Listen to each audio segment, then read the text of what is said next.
This year's Millionaire Lottery offers 10 incredible grand prize options, including 9 homes, 2.7 million tax-free cash. Get your tickets, millionairelottery.com. Here's our friend from Canucks Army, the author of the Stanchion, and, well, let's face it, wrestling manager, promoter, par excellence, Mr. Wyatt Arndt. Hi, gentlemen. I just got to say right off the bat that Sekeres had never looked better. I feel like you really got a good vibe today, and I really like what you're doing here. I wanted you to feel at home, my friends. I realized my two cats of pom-pom, so I erred there. Glasses are a little bit more loque than they are whatever style you're wearing, but I'll know for next time. And I do actually have a Puma jacket, so I'll know for next time. You look like you're going spring skiing at Cyprus. He looks like a wrestling promoter. That's what I see right there. That's the difference. Hey, It's fair. I like that spring snow at Cyprus. Yes. Buddy, you beat us to the poll question punch yesterday because I think you know us well. I'll read the tweet at the Stanchion. Going to beat Sekeres and Price to the poll. Should Roberto Luongo's number have been retired? Was the Ring of Honor the right call? As we talked, you're about 1,500 votes, and it's 60-40 number retired. Frankly, Wyatt, I'm a little bit surprised at how many people are okay with this. What says you? Yeah, I think, with a lot of things, people that are outraged will, or even just have a bit of opinion on it will weigh in a bit more. And I think there's a lot of people that it's like kind of view it as like, oh, he's a Florida guy. I do think the fact they didn't win a cup comes into account of that somewhat. And then, yeah, you talk to anyone like anyone, but a lot of people will be like, oh yeah, with Luongo, those away games in Boston, those are the things that kind of are one of the major takeaways people, walk away with. And it's kind of interesting because you compare it to like Kirk McLean. That's one of the other big things. There's another number one in town, Kirk McLean.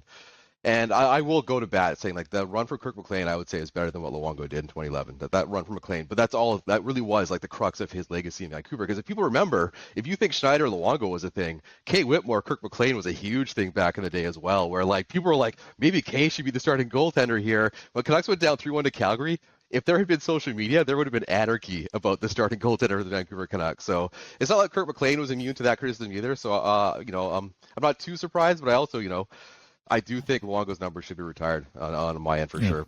Okay, give me the case. Why do you think so? Again, it's one of those things for when we retire. Let me be up front. I think the Canucks numbers, they do retire too many numbers. I will say that. I wasn't the biggest proponent of the Nazen one, and it feels bad like, I'm crapping on legacies. I'm not trying to, but, in terms of if you're trying to have an exclusive club, Nazen would have been my first choice, and then Bure, just for his attachment to the club, and fair enough, the contract stuff with Quinn and Burke was not, didn't lead him to love the city, but he's never really involved with the town. He just didn't really have the connection. Like, again, I've said it before, Roberto Luongo still runs fantasy football leagues with fans in the city. Like, there's a huge part of Luongo that love the city, right? He really has a huge time here and love for the city. But for Luongo, he's a Hall of Fame goalie. He's one of the best goalies of all time. Even looking at the stats, you can see that he's top 10 goalie of all time. His time in Vancouver, even you just look at his impact when he's here, we have to remember, let's go back in time. Dan Cloutier, Alex Auld, those are the days where everyone was like scrambling, trying to pretend they were starting goalies. And remember, Dan Cloutier got 330 wins in a season in a row. It's great. And then Auld comes in, he gets 30 wins. The team was that good they could carry goalies to that. But to get to the next step, it was Luongo. And when he came here, when he had those first couple of games, it was next level for the city, right? I don't know if people remember or if people weren't there, but like you could feel the difference of having that top goal. You could make the big save. So, obviously his time in Vancouver had a lot of ups and downs. When he first came here, he almost had a standoffish attitude as well, or he didn't quite get the media. I didn't understand how we can be and how the fans can be and all this spotlight, but then he got it, he obviously clicked. And just his entire journey here, and just from the stats alone, I just feel like this is a guy that is one of the greatest goalies of all time. And I know there's only a handful of players that have had their numbers retired by two organizations, but for me, Luongo's one that fits that. You say that McLean's run was better in 94. So I remembered this. I was like, am I just making this up? So I just Googled this while you answered it. June 3rd and June 11th, two different Bleacher reports, Luongo's case for the Conn Smythe. June 14th, after Game 5 of the Stanley Cup Final, Ian Mendez doing a column on the Conn Smythe case for Luongo. RDS doing a Conn Smythe case for Luongo on June 14th as well. So as late as after Game 5 of the Stanley Cup Final, multiple columnists had said Roberto Luongo Conn Smythe winner to this point if it ends after Game 6. He was good enough. He was, like for much of that playoffs, he was good enough to get those columns to get that ink spilt. Oh, 100%. Yeah, like when I say McLean's run is better, I'm not saying like to diminish Luongo. I'm just saying like in terms of that 94 team probably shouldn't have been there, maybe not. They just it felt like McLean had to do more, whereas the 2011 team, like they were the team. And I know they were ravaged by injuries at the end, but like for McLean, again, I just think of the game one against the Rangers. It's like he just had big moments where like that team maybe shouldn't have even gotten that point.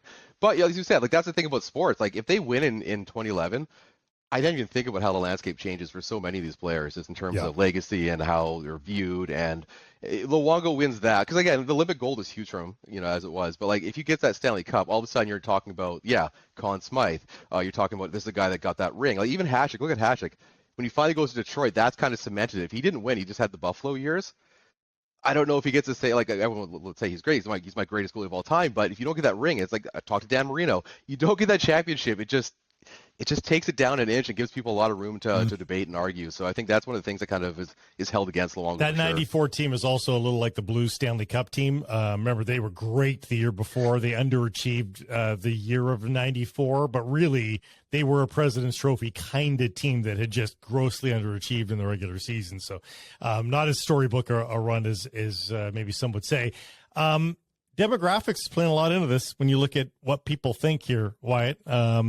People like Don Taylor, for instance, suggesting that he's A-okay with how it's all boiled down because Kirk McLean was, I'm putting words in his mouth, but he was effectively saying Kirk McLean's just as good as Roberto Luongo.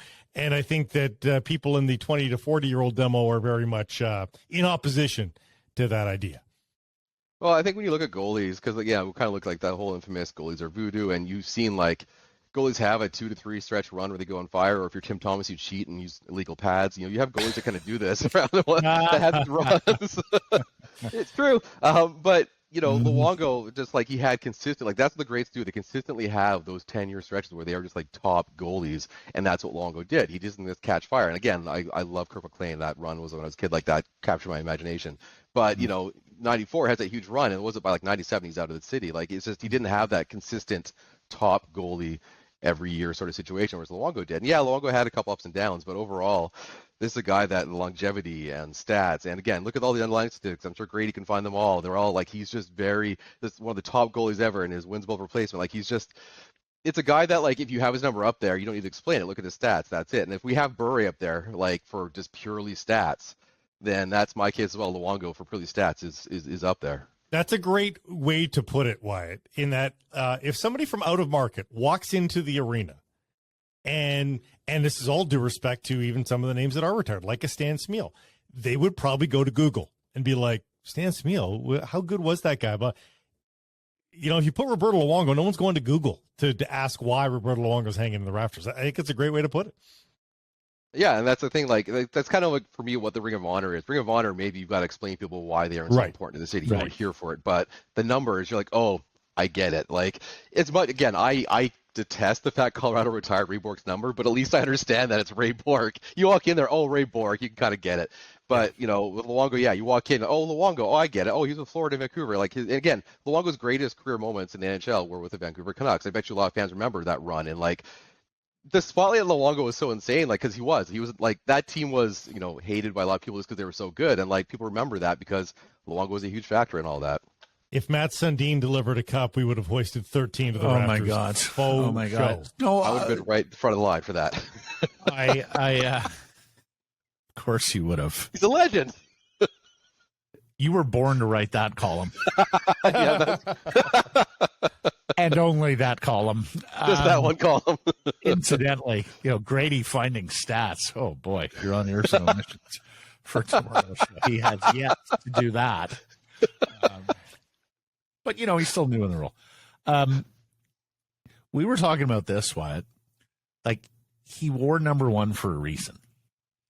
He was the epitome of franchise goalie. He was the epitome of starting goalie. You look up and down his stat line, and you see things that are absolutely anomalous to today. Things like 72, 75, 76, 73 in consecutive years, fellas. That's the number of games played for Roberto Luongo, right? Like, your backup gets a handful of table scraps the whole season long, and you play virtually every night.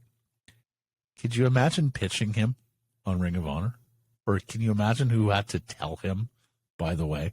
Because it's either a pitch with his consent or you're telling him. But could you imagine being the deliverer of that message? Long silence after you finish the sentence. Proud Hall of Fame professional.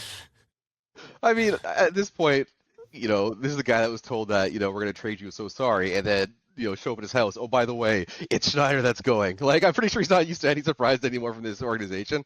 So maybe for him, it's like, I got my number in Florida. That's fine. And I'm sure he knows how things are run here. But yeah, look that number alone. Like, I remember in the old days, like Raycroft would get like 3 games. Like, and you get nervous for those 3 games because like you're so used to Luongo being in net, and it's no wonder his body broke down, right? Like he's playing all those. Like you can't imagine doing that nowadays. Running a goalie for 77 games, like it's just going to break him down. And it is kind of almost a different era in that sense, even though it was not long ago. So it's.